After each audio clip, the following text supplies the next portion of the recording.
Hello, everyone, and welcome back to our quiet corner of the internet, where we journey together into the realm of peaceful slumber. Tonight, we have a very special story for you, one that whispers of resilience, love, and the enduring light of hope amidst the shadows of history. Imagine a small, unassuming cottage nestled deep in the English countryside, where the scent of lavender fills the air, and the gentle hum of a kettle is the loudest sound. It's 1943, and though a world war rages far away within these walls, a young woman named Alice tends her garden, mends worn socks, and waits. Her days are a quiet act of defiance, each moment a testament to the unwavering thread of love that connects her to her husband, Thomas, who is serving far from home. Join us as we step into Alice's world, a world where even in the midst of uncertainty, beauty is found, and hope, like the dawn, always returns. Castle in, get comfortable, and let the gentle rhythm of this story guide you towards a night of restful sleep. In a small, unassuming cottage, nestled deep within the rolling emerald hills of England, where the morning mist still clung to ancient oak trees like a soft, gray shawl, lived a young woman named Alice. Her days, though touched by the distant thunder of a world, unfolded with a quiet rhythm, a gentle dance of resilience and hope. The year was 1943, and the conflict that raged across continents felt both impossibly vast and intimately close. A shadow that stretched even to the tranquil village of Meadowbrook. Alice's cottage was a sanctuary of warmth and soft light.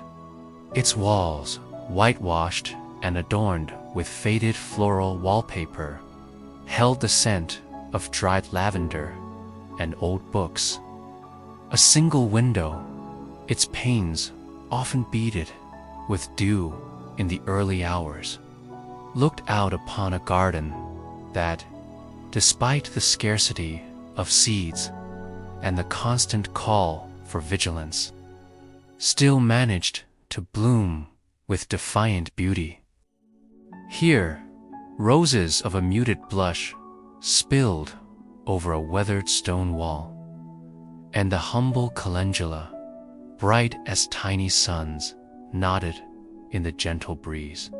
Each morning, before the first tentative rays of sunlight had fully pierced the lingering darkness, Alice would rise. The floorboards, cool beneath her bare feet, whispered secrets of generations past. She would move with a deliberate slowness, a quiet reverence for the stillness of the hour.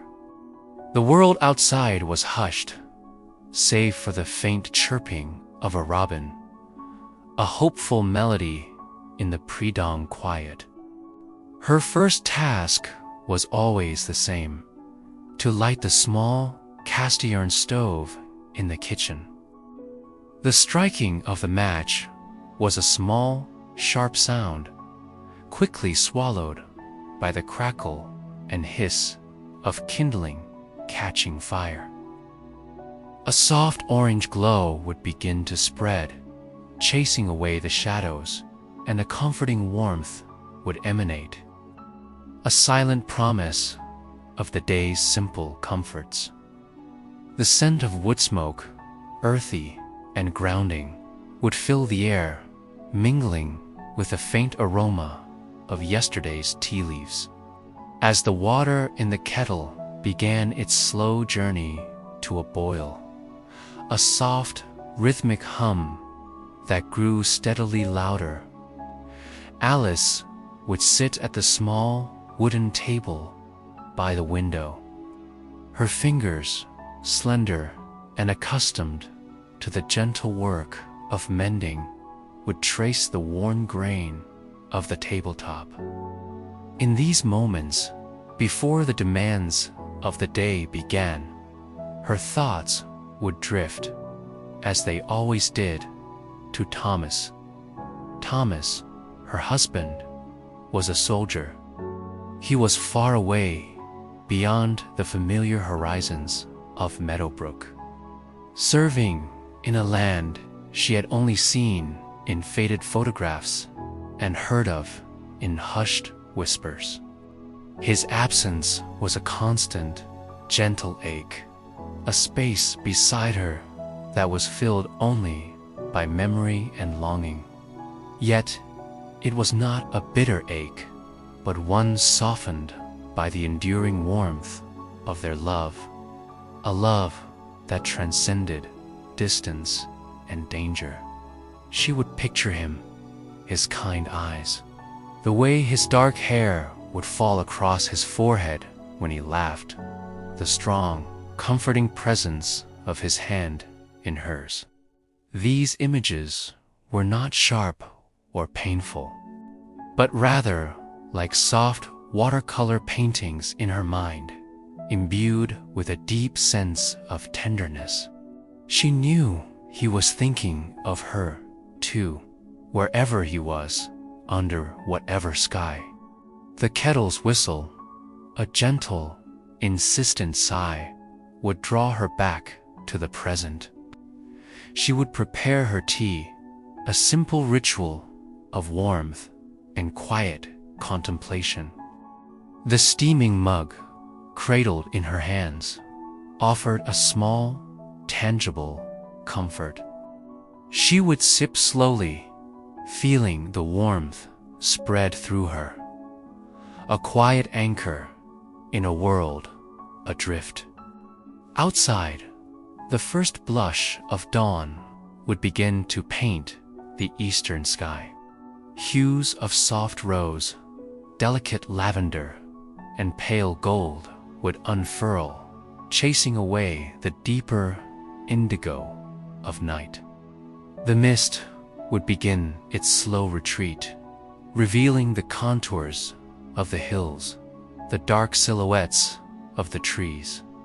A new day, uncertain yet full of quiet possibility, was dawning.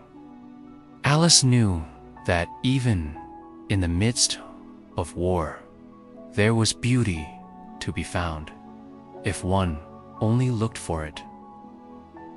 It was in the resilience of a single bloom in her garden, in the comforting hum of the kettle, in the silent promise of a new dawn.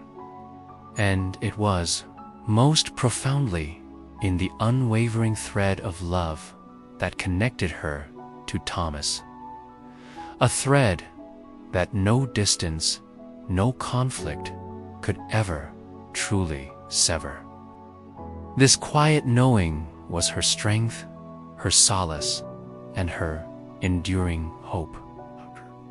After her tea, Alice would move through her small cottage with purpose, though never with haste. Her movements were fluid, practiced like a dancer performing a familiar, cherished routine. She would sweep the worn rug in the sitting room, the soft swish of the broom, a gentle whisper against the quiet. Dust motes, caught in the shafts of sunlight that now streamed through the window, danced like tiny golden fairies in the air. Her hands, nimble and skilled, would turn to mending. Piles of socks, worn thin from countless walks and endless duties, awaited her attention, with a small, smooth, darning egg nestled inside. She would guide her needle with precision, weaving new life into the threadbare fabric. Each stitch was a small act of creation, a quiet defiance against the wear and tear of time and circumstance. As she worked, she often hummed a soft, wordless tune, a melody from her childhood, or one that Thomas used to whistle as he worked in the garden. The garden itself was a testament to her quiet perseverance. Despite the constant rationing and the difficulty in acquiring seeds, Alice nurtured her small patch of earth with unwavering devotion. Every vegetable she coaxed from the soil, the sturdy potatoes, the vibrant carrots, the leafy greens, was a small victory, a contribution to the sustenance of her household and, sometimes, to her neighbors. She would spend hours there, kneeling in the rich, dark earth, feeling the cool soil beneath her fingers, the warmth of the sun on her back, the gentle rustle of leaves, the buzzing of a bumblebee, the earthy scent of damp soil. These were her companions, grounding her in the simple, enduring rhythms of life. Sometimes, as she worked, the faint drone of an airplane would pass overhead, a distant hum that would make her pause, her gaze lifting to the vast, indifferent sky. It was a reminder of the world beyond Meadowbrook, a world of conflict and uncertainty. But she would not linger on it. Instead, she would return to her task, her hands finding comfort in the tangible reality of the earth, her heart holding fast to the quiet certainty of her love. The village of Meadowbrook was a close-knit community, bound by shared hardship and a quiet, collective resilience. Alice would often walk to the small village shop, her basket swinging gently at her side. The path wound through fields still green, though sometimes scarred by the tracks of military vehicles. She would greet Mrs. Henderson, the shopkeeper, with a warm smile, and exchange hushed words with Mr. Davies, the baker, about the latest news from the wireless. These small interactions, these shared moments of humanity, were like tiny lanterns in the encroaching darkness, illuminating the enduring spirit of the people. In the afternoons, Alice would often sit by the wireless, listening to the news. The announcer's voice, grave and measured, would speak of battles fought, of victories and losses. She listened, not with fear, but with a quiet, steady resolve. Each report, however grim, was a reminder of the immense struggle and of the reason Thomas was away. She would knit as she listened, her needles clicking softly, creating warm scarves and socks for soldiers she would never know. Each stitch a silent prayer for their safety and for Thomas. As evening approached, the cottage would fill with the soft, golden light of the setting sun. Shadows would lengthen, stretching across the floorboards, dancing on the walls. Alice would prepare a simple supper, often a stew made with vegetables from her garden. Its aroma filling the small kitchen with a comforting warmth. She would eat slowly, savoring each bite, a quiet appreciation for the nourishment it provided. After supper, as the last vestiges of daylight faded from the sky, Alice would sit by the fire, a book open on her lap. Sometimes it was a worn copy of poetry, its verses speaking of beauty and enduring love. Other times, it was a letter from Thomas, carefully unfolded, its precious words read and reread until they were etched into her memory.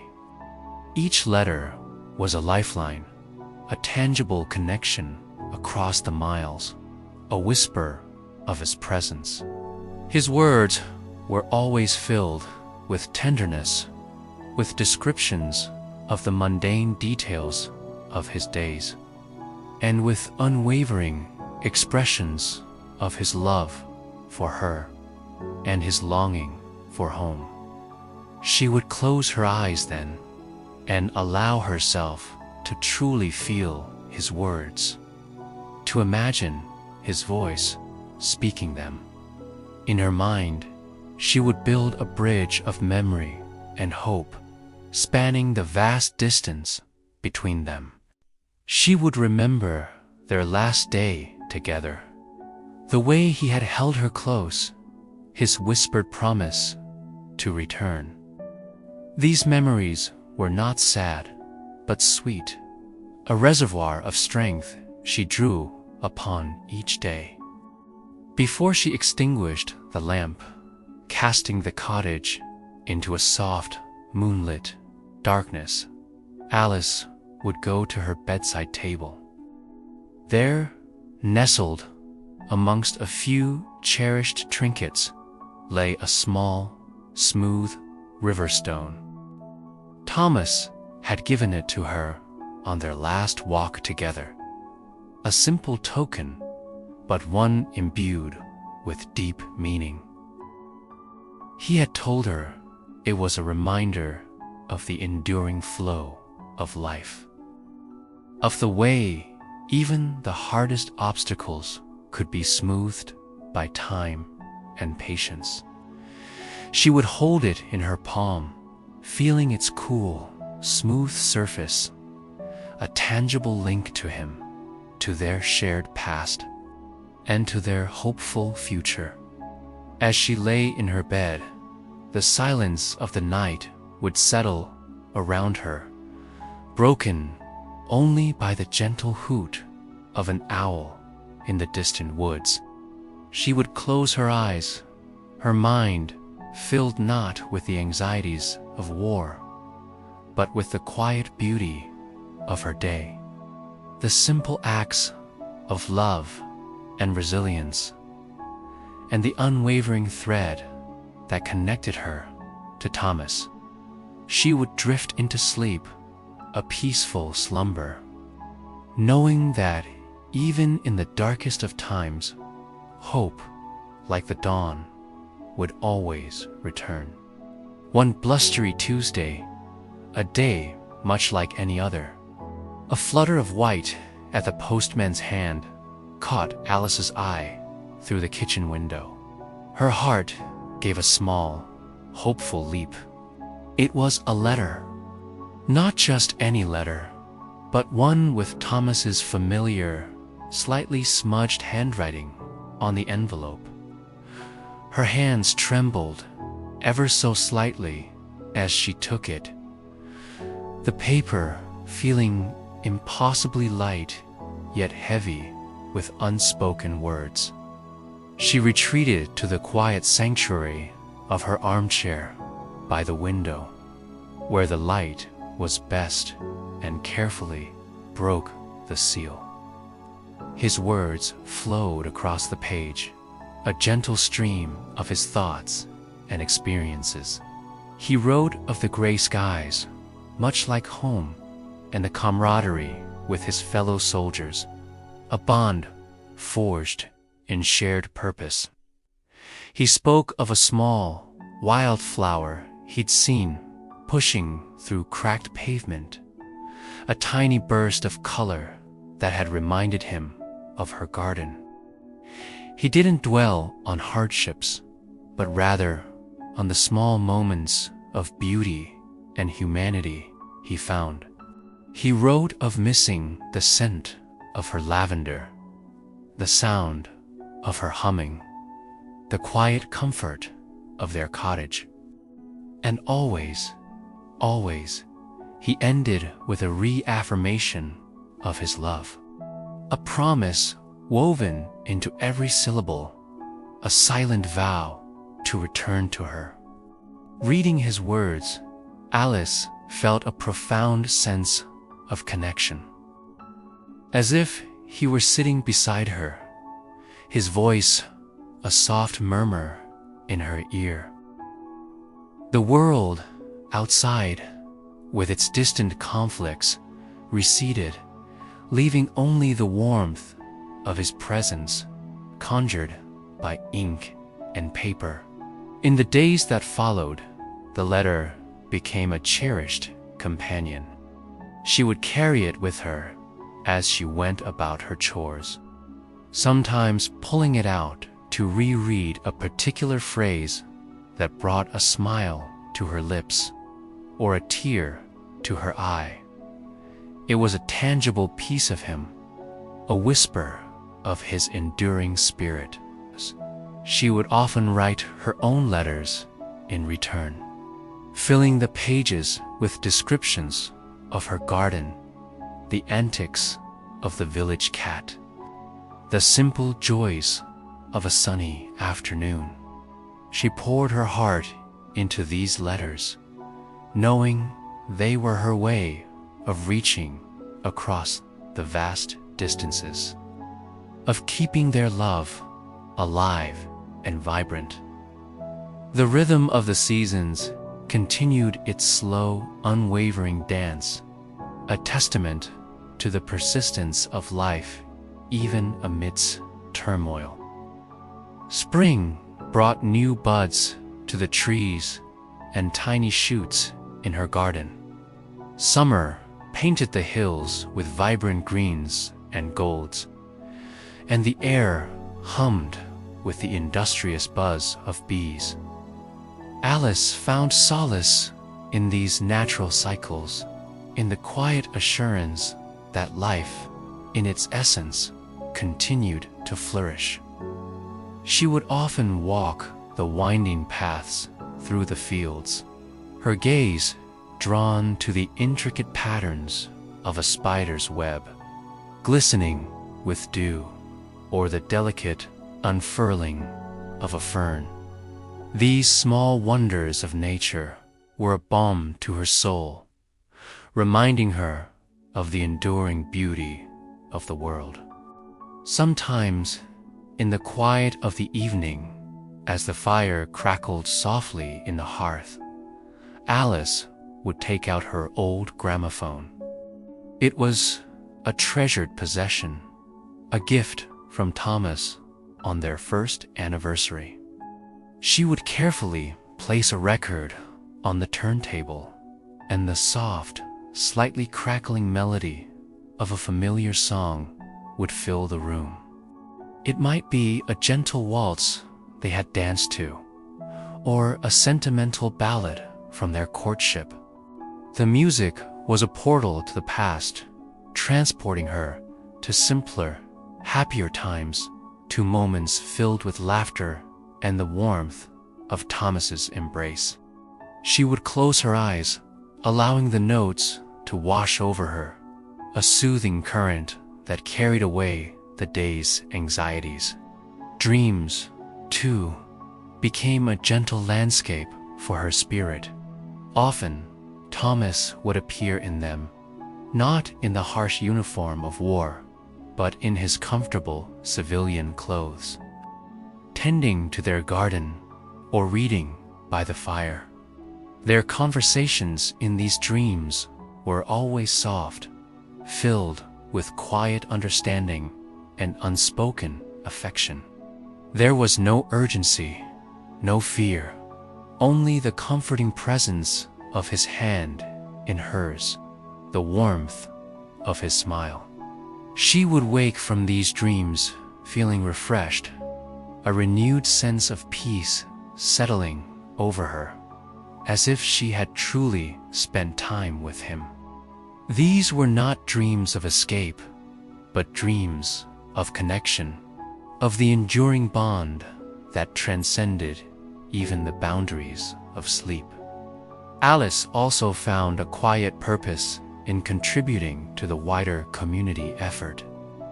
Beyond her knitting for soldiers, she volunteered at the local village hall, helping to organize the collection of scrap, metal, and paper.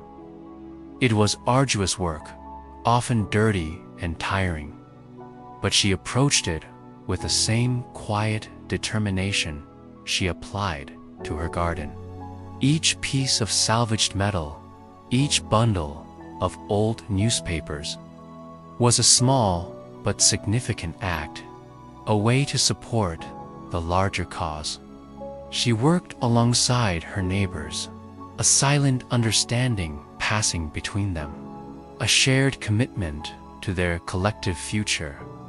In these moments of shared labor, she felt a profound sense of belonging, a quiet strength that came from being part of something larger than herself.